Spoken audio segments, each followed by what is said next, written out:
Hey, Dr. Yerby here. In this video, I'm going to be trying to create an E01 file or create an image of a VM. So what I've done is I've set up a new Windows 10 machine. I've allocated it to dynamically grow, and I set the hard drive to 60 gigs, set it as one single file.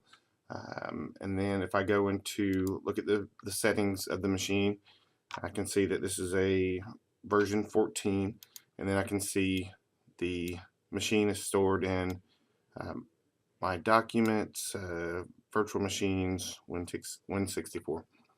Alright, so I can get all that information, and I'm going to just minimize VMware, and I have the machine powered off. So here's where the file is. So I have a single VMDK file, and it is a fairly large file, and I haven't done that much in this VM, so I'm assuming it's some of the Windows updates, but that is still a surprisingly large file, but that's not what I'm concerned with at this point. I just want to see if I can do the imaging. So I've downloaded FTK Imager version 4.2, I believe. I'm going to go ahead and run this, and then I'm going to go File, Create Disk Image, and I want to do this from an image file because I'm going to pull from the VMDK, which FTK Imager is supposed to support. I say supposed to because sometimes this doesn't work. We're going to see if it works this time. If it does, we'll just continue to explore reasons that it doesn't work other times. Okay, so I'm going to select that 25 gig file, right, my VMDK. I'm going to hit open, and I'm going to hit finish. And where do I want to save this, and what format? So I'll save it as an E01, and we'll call this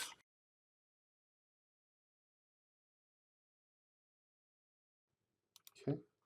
Where do I want to save this? So for sizing, I think I'm going to end up having to save it on an external drive, which will slow down my investigation, will slow down the capture, but that's the resources that I have available. So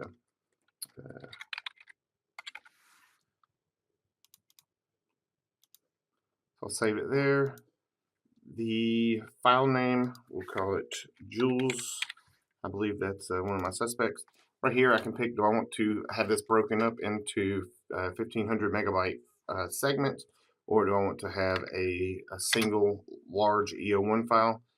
With this being a 25 gig file, I'm going to have the challenge of finding some storage to move that across, but I have storage that shouldn't be a problem for me. Compression, I'm going to leave it the default of 6. I'm going to hit finish. Leave these defaults selected and go ahead and have it start.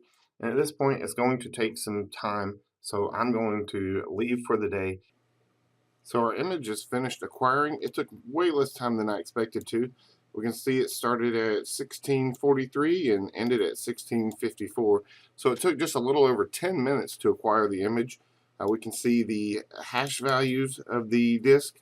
We can see the image type. So it was a VMware virtual disk. FTK Imager was able to recognize that when I gave it the VMDK file.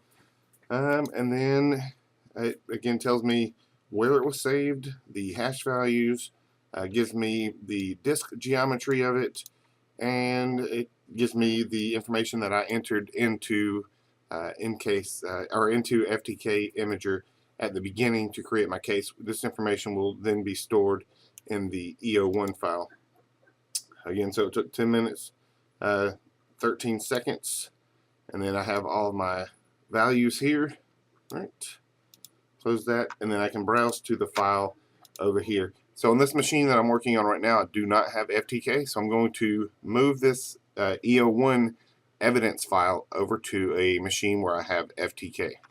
Now that I have the E01 file moved over to my machine that has FTK, I'm going to start and run FTK as an administrator. It takes a second for this to come up. Then I'm going to log in to my user account. I'm going to create a new case by going to Case, New, type in the details of my case.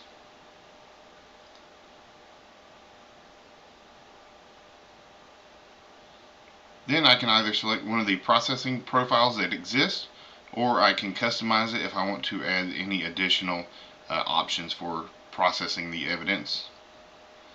So here are the options. Once you're satisfied, select OK. It'll create the new case for you. The first screen that will come up will be the Add Evidence screen. So we're going to go ahead and add. We're going to browse for an acquired image. That's our E01 file. The file I have is located on my desktop in a folder titled Joules. So I'll open joules.e01. You'll see that's a 16.5 gig file. And so it's going to be subjected to the evidence processing items that I typed in at the beginning of creating the case. Add additional description and case information here. Select OK, and the processing will begin. This portion will take a good bit of time because this is although small in forensics terms, it's still a decent sized file. As it's processing, we can go ahead and start looking through, and it gives us a kind of a preview of, is this going to work or not. So if it's not going to work, we wouldn't be seeing any of these different categories in our overview tab populating, showing us different graphics, emails, documents. So seeing this while we're still processing is a very promising sign that this is going to work for us. So I can just look through, look at the documents. I can see there's lots of built-in documents, lots of things that have been deleted, and I have to go through the case further.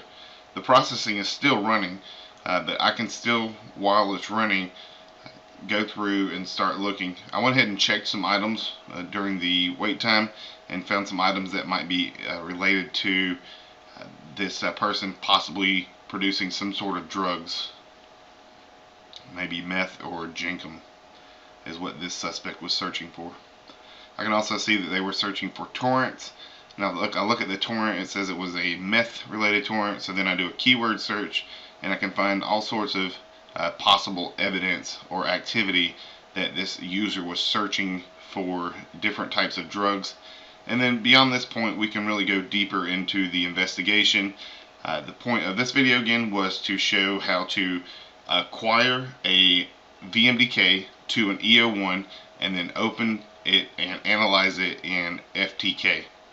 Thank you, and I hope that this has been interesting and useful, and I wish you best of luck acquiring VMDKs.